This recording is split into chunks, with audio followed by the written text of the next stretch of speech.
चिड़िया और खरगोश का घर दूर एक शांत जंगल में एक ऊंचे पेड़ की खोखली जगह खो में चुनमुन चिड़िया का घर था।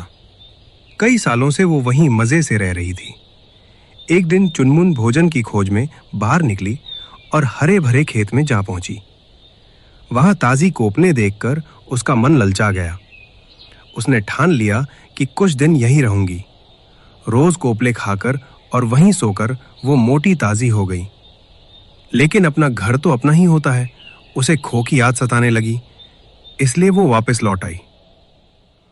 जब चुनमुन खो पहुंची तो उसने देखा कि वहां अब एक खरगोश टिट्टू रह रहा है। चुनमुन को देखते ही वो चौंक गया और बोला,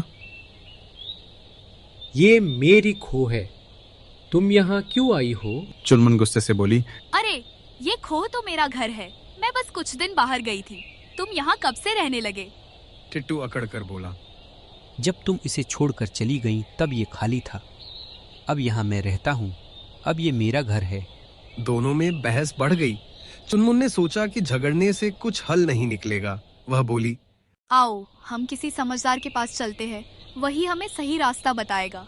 टिट्टू ने भी सहमति जताई। दोनों रास्ते में निकले ही थे कि उन्होंने एक बूढ़ी बिल्ली बुढ़िया म्याऊं को देखा। वह पेड़ के नीचे बैठी थी। उम्र ज्यादा होने के कारण उसे ठीक से सुनाई नहीं देता था। चुनमुन और टिट्टू ने सोचा, ये जंगल में बुजुर्ग है, अनुभव भी होगा, जरूर हमें न्याय देगी।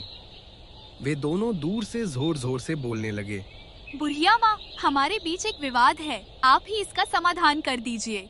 बुढ़िया म्याऊं ने आंखें मलते हुए कहा, अरे बेटो, मेरे कान अब कमजोर हो गए हैं। तुम दोनों पास आकर धीरे धीरे बोलो ताकि मैं सुन सकूं। सीधी सादी चुनमुन और टिट्टू पास आ गए। जैसे ही वे पास पहुंचे, बूढ़ी दिखने वाली बिल्ली ने अचानक झपट्टा मारा। उसने टिट्टू को पंजे में दबोच लिया और चुनमुन को दांतों से पकड़ लिया। कुछ ही पलों में किसी तरह दोनों ने अपनी जान बचाई और भाग निकले। सीख: कभी भी बिना सोचे समझे किसी अजनबी या शत्रु पर भरोसा नहीं करना चाहिए। चालाक लोग अक्सर भोलेपन का फायदा उठाते हैं।